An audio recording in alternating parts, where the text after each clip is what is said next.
بسم اللہ الرحمن الرحیم۔ بازار میں ایک کنیز عورت فروخت ہو رہی تھی۔ محمد بن حسین بغدادی بھی اسی بازار میں گئے ہوئے تھے تو آپ نے اس کنیز عورت کو خرید لیا۔ لوگوں نے کہا پاگل سی ہے۔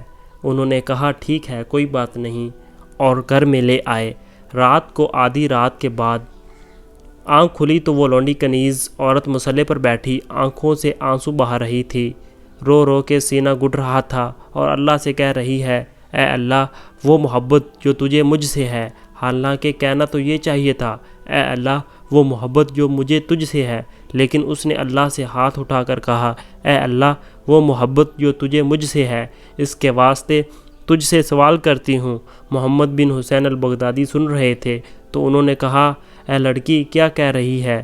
تو یوں کہ اے اللہ وہ محبت جو مجھ سے تجھ سے ہے۔ تو اس نے کہا چپ کرو، اگر اس کو محبت نہ ہوتی تو وہ آدھی رات کو مجھے یہاں نہ بٹھاتا اور تجھے وہاں نہ سلاتا۔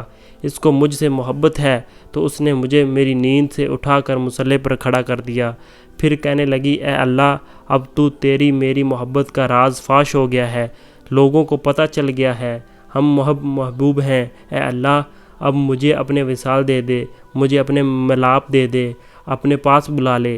چیخ کی آواز آئی اور جان نکل گئی۔ تو فرماتے ہیں مجھے بڑا غم ہوا، اٹھا اس کے کفن کا بندوبست کرنے کے لیے۔ جب میں کفن لے کر آیا تو دیکھا کفنی کفنائی پڑی ہوئی، سبز کفن میں لپٹی، اور اس کے اوپر نورانی الفاظ سے لکھا ہوا تھا، سن لو اللہ کے دوستوں کو نہ دنیا میں غم ہے نہ آخرت میں خوف ہے۔ خالد بن عبد العزیز کہتے ہیں، حافظ الحدیث ہوا بن شریح بہت ہی مفلوق الحاق تندرست تھے اور خوف و خداوندی سے دن رات رویا کرتے تھے۔ ایک دن ان کی خدمت میں حاضر ہوا تو کیا دیکھتا ہوں، وہ عالم تنہائی میں انتہائی گریہ وزیری کے ساتھ دعا مانگ رہے ہیں۔ مجھے ان کی غریبی پر بڑا ترس آیا تو میں نے عرض کیا، کیوں نہیں آپ کی خداوند عالم سے دعا مانگتے ہیں، وہ آپ کو اتنی دولت عطا فرمائیں گی، آپ کی تندرستی فاقہ مستی دور ہو جائے۔ یہ سنتے ہی حضرت ہوا بن شریح رحمۃ اللہ علیہ نے دائیں بائیں مڑ کر دیکھا اور زمین سے کچھ کنکریاں بن گئی۔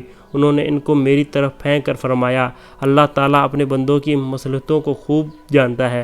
پھر بھی عرض کیا، میں نے ان سونے کے ٹکڑوں کو کیا کروں؟ تو فرمایا، تم ان کو اپنے اہل و عیال میں خرچ کر ڈالو۔